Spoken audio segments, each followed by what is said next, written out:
Okay, hey y'all, it's Kimmy again. Me and Sam Bam are here. Say hi. Hi. Okay, anyways, we have a dear friend that asked for a tutorial to explain resin flowers and enamel flowers and the difference. Okay, well, here's the molds. I wanted to explain. I got a bunch of different molds here that we use because we do a bunch of different stuff for Christopher's school. My son, Christopher, his school type stuff and all sorts of other things. So, hence the Halloween molds we picked up at the dollar store. They were $1 a piece. Obviously. Okay, at the dollar store, they're $1 because my son always asks, "Mom, how much is this?"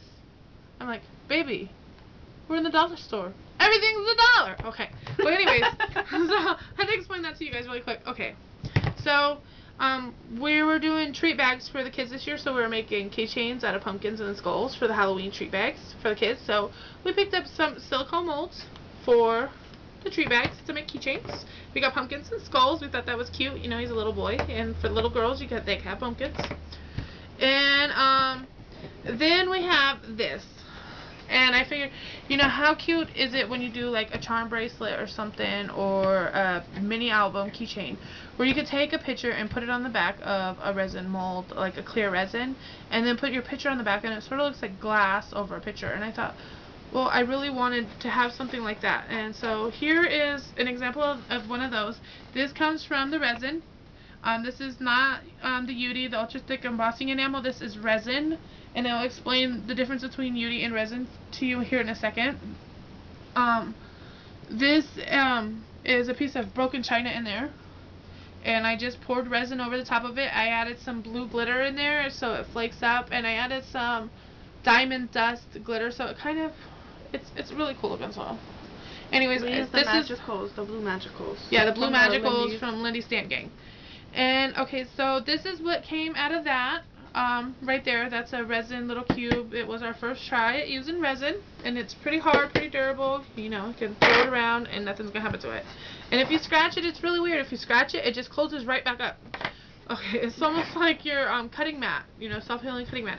Okay, and then this is a brownie pan I found on eBay. It's a Wilton brownie pan. That's what I made that out of. And you can also pour the utee from your mail art pot in here, and it won't burn it because you can bake at 400 degrees with this silicone baking mat, so don't have to worry about that. And then also there's I found on Etsy, I was doing some looking and I seen on some YouTube some girls mentioned that, so I found the Muse mold. They had a lot of different pretty ones. There's a lot of different shops, and I can't recommend any other ones because I haven't bought anything from them. But I know the Muse molds, they are very, very, very intricate and very detailed when you pour it. So I'll show you the result with the utee today, and I'll explain the casting resin because it takes 72 hours to set. So I can't really show you, and then it's pretty messy also. So I'll explain it, and I'll show you what I bought and explain how much I paid for it and all this good stuff. Okay, right here is my melt art pot. Let me pull it over and show you guys. I got some utee ready for you. Where's my little stir stick here? And this is my melt art pot. Okay, I got some blue utee in here. I colored it. You can color it. I've been playing around with different things. I found out me and Sam has tried liquid food coloring and also That's gel. Gel food coloring. Okay. Well, we tried our hand at baking, you guys. Didn't work. Okay. So we had a bunch of this, and we had like 12 different colors of this, and we was like, well, this is just sitting around. Maybe we could try it. So we tried it, and it comes out such a vibrant color in the utee. It kind of thickens it up, so you got to add a little bit more utee to it. But it works really, really well. So you don't have to buy just the melt art pot dyes. You can use some Lindy's Stamp Gang. You can use Glimmer Mist. You can use re-inkers from tons of different re-inker companies, different companies. Like I've used my Tim Holtz re-inkers. I've used my Adirondack inkers. I've used from Stampin' Up re-inkers, all sorts of different re-inkers. So you can use re-inkers also. Is there anything else I don't know that we've tried? Okay, I'm drawing a blank here, so if we have and I remember, I will put it at the bottom of this video. Okay. Okay. Anyway, so this is what you do. You stick, I bought a pound of ultra thick embossing enamel off a website I found at a really killer deal. And so what you do is you pour it in here, and it's like crystals, like heat embossing powder sort of, but thicker. And you pour it in here and you put it on. There's settings at the top of your melt art pot. You put it on utee, okay? Then you take and you get your mold. With utee, you don't have to put any kind of mold release or anything in there, and especially these silicone molds are really good at just letting go once it's cooled off. So you just, let me see, which one do I want to make for you, Rebecca? Because I want to send it to you after I'm done.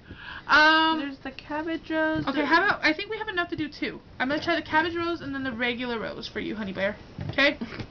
Woo! Okay. So anyways, nicknames for you. okay, so here we go. Here's the cabbage rose. Or wait, no, is this the peony? I can't remember. Is it cabbage rose or peony? You tell me when you see it, Rebecca. Okay, and you just pour it in until it's full.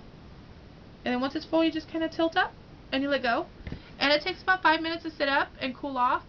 Don't want to touch it. I've burnt myself a couple times. It is really, really hot. So yeah, it is really crucial to stay careful with it. And then here goes the next one. Okay. I bought my melt art pot at Michael's. Some of them, well, I hated my Michael's because they told me they didn't have it, and I ordered it offline, and then they ended up having it.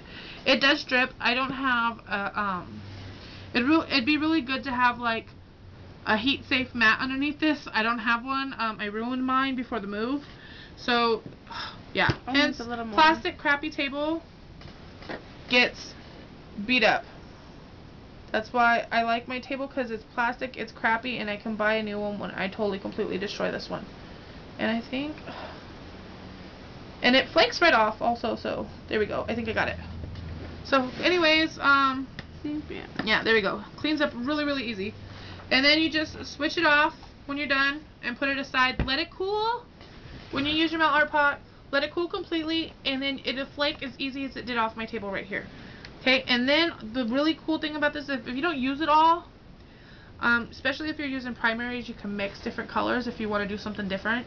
But reheat it, your utee heats right back up, and you got another fun project to play with. So anyways, there's that. And now I'm going to explain to you the resin casting epoxy resin, or casting epoxy resin. Okay, I got this at Michael's. Okay, it was like $14. I used my 40% off discount coupon here, you guys. So it ended up being $9. Excuse me, sorry, I had an itch. It tells you on the back, it says use equal, it's a 2-part epoxy. So what you use is you got your hardening solution, and then you have your resin. This is your resin, this is your hardening solution. What you do is you mix exact equal amounts into, I would say, a disposable cup, because this stuff is sticky, gooey, and hard to clean off, and have a big bottle of rubbing alcohol. Okay? That's another thing you need to get when if you buy this. Okay, big bottle of rubbing alcohol, because rubbing alcohol is what cleans this off your fingers and off your dishes if you use regular dishes. I've learned the hard way. Okay, so what you do is you mix 2 parts. You mix the same amount as resin as you mix to this, okay? And then you stir it up with a stick. I used a popsicle stick. And you stir it up, and then you're going to have to transfer it from that crappy cup you used, or that disposable cup you used, into another crappy or disposable cup, and stir it some more. And then you add your color once you transfer it, okay? And then you can pour it into your molds, like you did with the utee. And the only difference is this takes 5 minutes to set. This, you can pull it out of your molds in 24 hours, okay? This brand in particular, it's called Easy Cast. You can pull it out in 24 hours. It will completely harden in 72, okay? So that's why I'm not really giving you a demonstration on it right now, because my camera's glitching and I can't use Windows Movie Maker to connect the movies right now. So anyways, I gotta fix that problem, and then I'll do a complete tutorial on this for you, okay?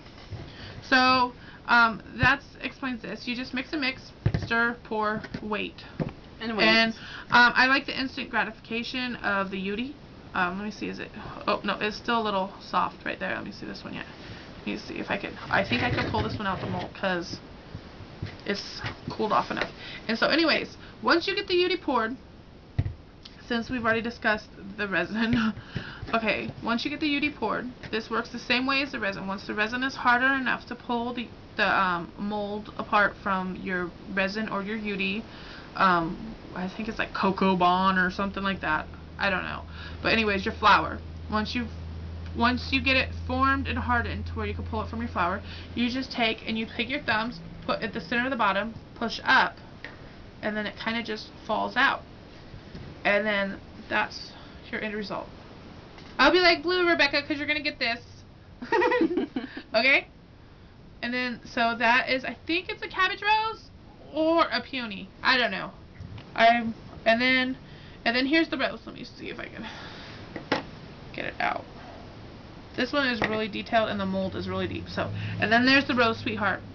So I hope this answers your questions. If you have any more, you don't hesitate to message me.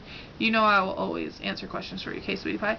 And this is for anybody else who was curious also. Okay? So there you go. I hope I answered all your questions. The only difference, in my melt art pot, it was like $32. I used my 40% off coupon and I spent like 23 bucks on it. And it was a really good deal because I haven't seen it cheaper than that. And I got that at Michael's, and it was over by the Tim Holtz stuff, by the ink and the re-inkers and everything. I'm not quite sure about where it'd be at your Michael's, but at mine, I searched everywhere and found it by Tim Holtz. And it's the Susie something. Hold on. Let me see if it says on there. Susie Weinberg Melt Art, Ranger Melt Art Pot. And that's the name of it, sweetie K. And I hope this helped. The resin is significantly cheaper in the long run, but I'm an instant gratification type of girl. I can't wait 72 hours for something that, you know, I don't plan ahead for anything. I'm very spontaneous, so that's why I like my UD pot. But these do, the difference between this, I like the casting resin because it comes out crystal clear. Sometimes the UD has a yellowish tint, so if you're antiquing, doing a lot of antique type stuff like we do at the Facebook group, the yellow works really good. But like if I want to stick my son's photo behind something and make a keychain or something, this comes out perfectly crystal clear. This got a yellow tint to it, like a, what is it, Symphonia? Like an amber color. Like an amber yellow color tint to it. So, okay, honey bear. Alright. Well, I hope this helped, and I'll talk to you soon. Okay? Bye, Rebecca.